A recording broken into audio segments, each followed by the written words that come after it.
I'm back with another video today, wanting to talk about different accessory trends that I've been seeing as of late. Some of these have just been over the last few months. Some of these have been specific to fall, in the fall winter 24 collection, going into 25. And I just thought that I would touch on a few of these for you today. So one of the major themes that I'll be talking about in general today is maximalism. I've been seeing a lot more moving from the clean girl aesthetic, being specifically a lot of maximalism in fashion and accessories. So it's just a lot of intricacy and details. So adding a lot of different layers or having pieces themselves that have a lot of attachments, I guess I'll call them. So whether it be string details, bow details, glam, having a bunch of rhinestones, things like that. So that's what I'll be talking about in a lot of the different accessories I discuss, and it's a theme throughout. But the first specific detail is maximalism in jewelry, and then specifically a lot of bulky jewelry.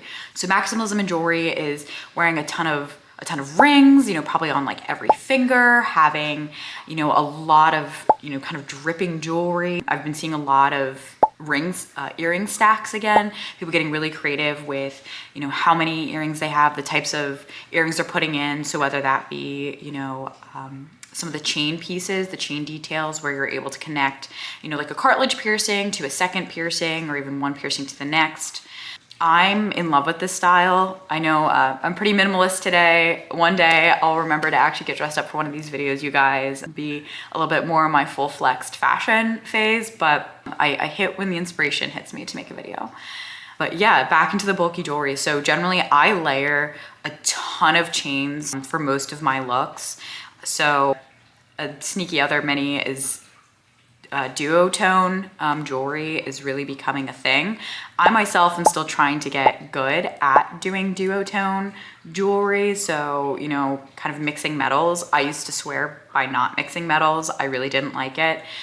I think the only key to mixing metals I've found is having like a pop of one metal versus having a lot of both. Like I think it needs to just be an accent. So for example, when it comes to bulky and maximalist jewelry is having, like I have a nameplate, I'm not wearing it right now, but that has silver and gold on it. And so that will generally be like the only silver piece I'll put in my necklaces, or maybe I'll throw in one other like dainty silver chain amongst a bunch of gold chains. And then I'll have a pop of silver on one of my rings. They'll be mostly gold rings with a pop of silver, or have one silver earring in the studs that I have. There's definitely a way to do it, but yeah, overall theme is just, a ton of different rings and necklaces and getting really creative with even the shapes. So that's one.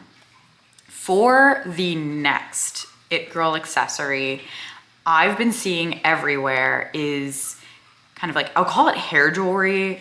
That's probably not the right way of saying it, but there's these like rubber bands that have these like metal pieces that you can put in your hair. So you like tie it on to, a ponytail or a part up, part down fit. And then a lot of people are actually putting several. So they'll have like a full ponytail that's like almost like the bubble braid, but with those metal pieces surrounding, each section, tied section.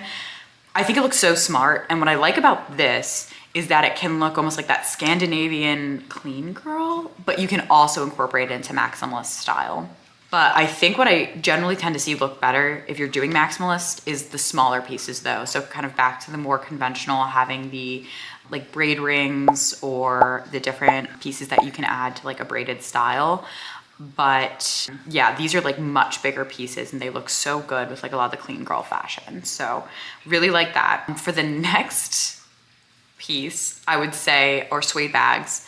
If you've watched my other videos, I talk a lot about suede. I love suede. I love the colors of suede that are brought into style when suede comes in. I think that it's such a dynamic color, like suede itself, just because its textures allow for kind of this play of light that I just think is so exquisite and adds really interesting depth and texture to outfits. But I love a suede bag because it adds interesting dynamics to an outfit when you have that. So, you know, you could have clean girl everything, and it's, you know, I feel like generally clean girl, most of the textures are a little bit more matte and just one dimensional, and that's what creates kind of, you know, that rich aesthetic. But when you pop on an accessory that's suede, especially a bag, it adds a little bit more dimension and interest to the outfit. So I really love that you can get kind of like a basic suede bag, and you could use it for clean girl, or you could also use it for more this like maximalist style that I've been talking about. That's really just, it just again creates another texture and dynamic and piece. And I've just been seeing it everywhere. So I really love that. I actually need to cop myself a suede bag, still have yet to do so. So wanted to highlight that. In the theme of bag accessories, the next thing I wanted to talk about is the resurgence of tote bags or bigger bags. So I'm not gonna lie, I'm still in the stranglehold of bags, or like the mini crossbodies that you can still also wear as a shoulder bag. I will never get over those. Those are forever a place in my wardrobe, my heart. However, tote bags are incredibly functional. I think they make a lot more sense for the average person, especially if you live in a big city and you need to carry like half your life on, you know, a subway, train, you know, what have you. I think that they're really functional, so that's awesome. But I've definitely been seeing the shift from, again, that shoulder bag over to tote bags. So the next item that I wanted to talk about is the grommets and studs. So grommets are like those like little circular metal pieces that have a hole in the middle, versus stud, which I think most of us know what studs are, like the studded belt days. But those are two things that are coming back really big. So grommets, this actually might be the first time I've truly seen them on the scene. As an accessory onto a purse, onto a shoe. I've seen leather pants with them. It's generally associated so far that I've seen with leather, both for grommets and studs. And studs are coming back, not in a way that we've seen like the studded belt, where it's kind of like that. It's not like a pyramid shape or triangular, or yeah, I guess more pyramid than triangular, but a pyramid shape or square. The studs are coming back, and they're generally circles. So almost like a filled grommet, and they almost have like, they're just kind of like a little domed shape. And so again, I've been seeing that on a lot of jackets, purses, shoes, various other accessories. And I'm not gonna lie, I'm not really into the stud style, but I'm really biting on the grommet style. As a matter of fact, an influencer I really like, JD Bird, she has a grommet headband that I'm literally obsessed with and have not been able to find anywhere. And I'm probably gonna be making myself one, because I think that's a really cute and playful way to introduce it into my style and my outfits. So be on the lookout for that. Now that I've mentioned it, you'll probably see it everywhere. So another style that I've been seeing and really loving, this came with the rise of the siren aesthetic, the office siren, are these strappy heels. So you'll see it, it doesn't have to just be a heel. It's kind of like a pointed toe strappy shoe where there's like several straps going across, and they've got little buckle adjustments on them. I've been seeing a lot of that, and I actually, now that I'm thinking about it, I do think that there's an interplay of that coming into style with, I've also been seeing a layering of belts. This was even on my list to mention, but I have been seeing this, that there's people wearing smaller, skinnier belts, not skinny belts, but like kind of those more like in between size, not a chunky, but more of an average belt size, and then wearing several at a time.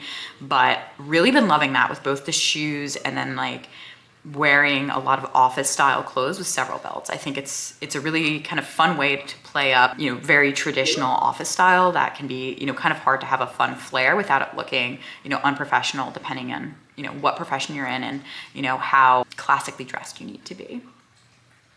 So another trend that I have been seeing that crosses, you know, several types of accessories are attached scarves.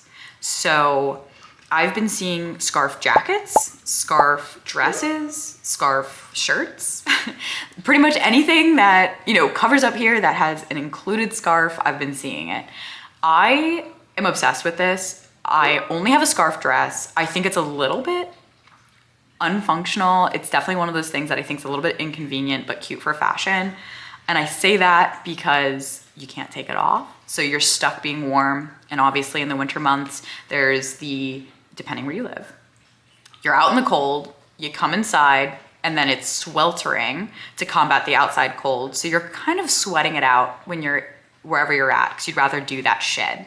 So you can't shed the scarf, but I think it's worth it. It's super cute. Like I said, I have a dress that has the scarf attached, but I am on deck to buy some jacket that has the scarf attached, and looking forward to seeing more of it and seeing it more on the streets.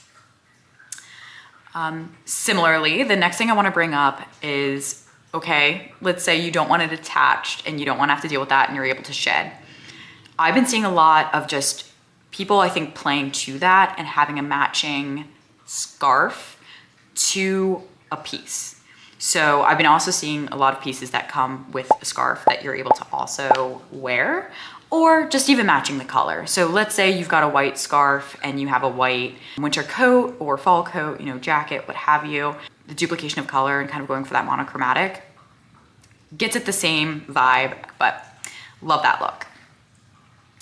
So then something else I've been seeing everywhere, this is definitely not new. I think this has been on the scene for about a year or two now, but still haven't seen it catch the way I think it really should, because I think it's really edgy but cute. It mixes a lot of styles. It's like street style, but looks old Hollywood.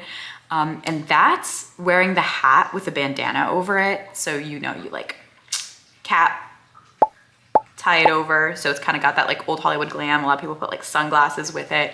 I think that's really cute.